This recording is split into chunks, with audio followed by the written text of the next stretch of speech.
नमस्ते दोस्तों, आपका हार्दिक स्वागत है आपके अपने चैनल शिवशंभू पर। दोस्तों, सावन मास चालू हो गया है। सावन मास में मंगला गौरी व्रत भी करते हैं। आज हम आपको मंगला गौरी व्रत की कथा सुनाते हैं। मंगला गौरी व्रत की महिमा बहुत ही निराली है। सौभाग्यवती स्त्रियों के लिए यह व्रत अत्यंत आवश्यक है। इस दिन माँ पार्वती हर मनोकामना पूर्ण करती है। घर में सुख समृद्धि के साथ साथ पति और बच्चों की लंबी उम्र की कामना के लिए यह व्रत किया जाता है। मंगला गौरी व्रत की कथा। एक गांव में एक बुढ़िया माही रहती थी। बुढ़िया माई का एक बेटा था जिसका नाम था भोला। उसकी एक सुंदर पत्नी थी रूपा। भोला अपनी माँ का बहुत ख्याल रखता था।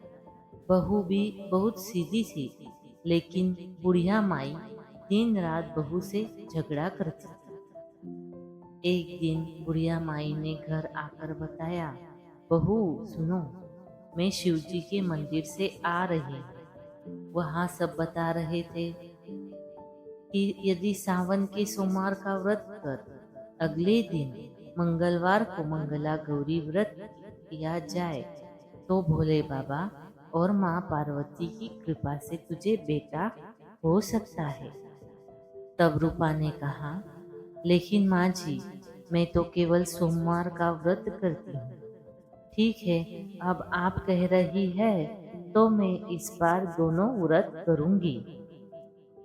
बुढ़िया माई केवल उसे परेशान और भूखा रहने के लिए यह सब कह रही थी।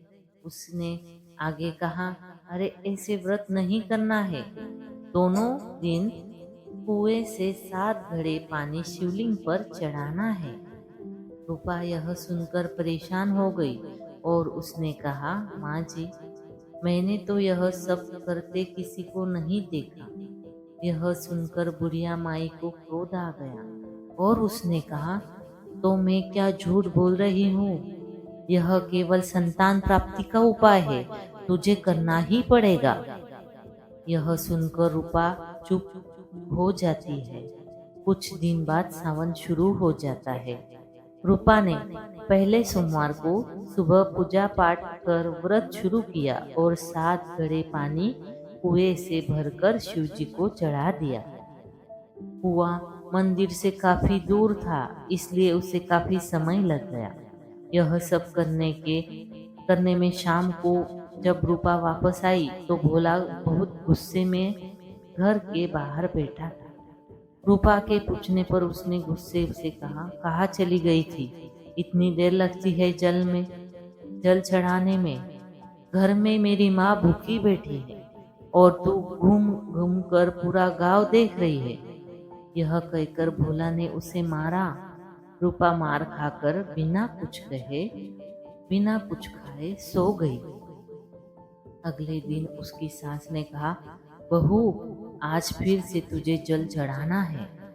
यह सुनकर रूपा ने कहा, माँ जी, कल से मैंने कुछ खाया नहीं है और इनकी मार से पूरा शरीर दुख रहा है। आज मैं कलश कैसे उठा पाऊंगी? यह सुनकर बुढ़िया ने कहा, कुछ भी कर, लेकिन यह तुझे तो करना ही पड़ेगा। रूपा मंदिर में पूजा करने के बाद वह कुएं पर आई। बड़ी मुश्किल से उसने पहला कलश भरा और चल दी, लेकिन कुछ दूर चलने पर वह गिर पड़ी और उसका मटका भी टूट गया। रूपा एक पेड़ के नीचे बैठकर रोने लगी। तभी वहां एक सांड भी आई।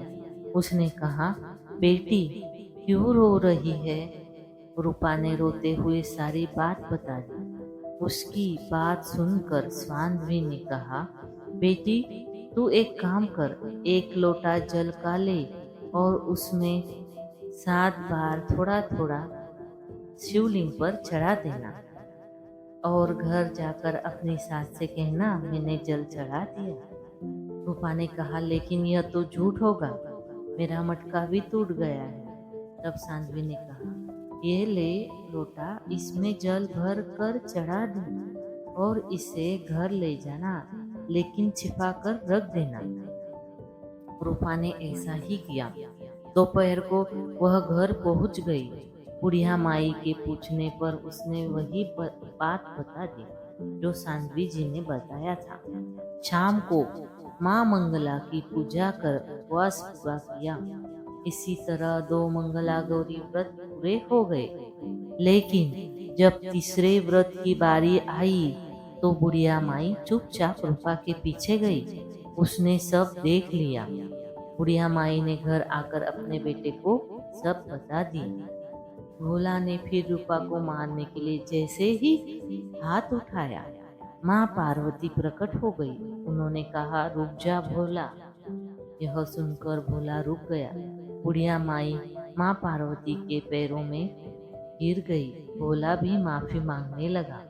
माँ पार्वती ने कहा, माफी मांगनी है तो इससे मांग जो तेरे और तेरी माँ के जुल्म सहकर भी पत्नी धर्म निभा रही है। भोला ने रूपा से माफी मांगी। बुढ़िया माई ने कहा, बेटी मुझे माफ कर दे, तुझे परेशान करने के चक्कर में मैंने यह सब कह दिया था। रूपा ने कहा, माँ इस संसार से मेरा मन भर गया है, आप मुझे अपने साथ ले चलिए। पार्वती जी ने कहा, ठीक है, आज से तू मेरी कृपा से जंगल में एक आश्रम बनाकर भक्ति करेगी, लेकिन इन दोनों को तो सजा मिलेगी। रूपा ने कहा, माँ इन्हें भी माफ कर दीजिए।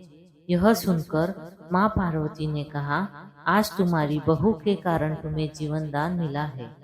जाओ इस लोटे को रोक लो, तुम्हारे परिवार में कभी भी अन्न धन्य की कमी नहीं होगी। लेकिन मैं अपनी बेटी को साथ ले जा रही हूँ।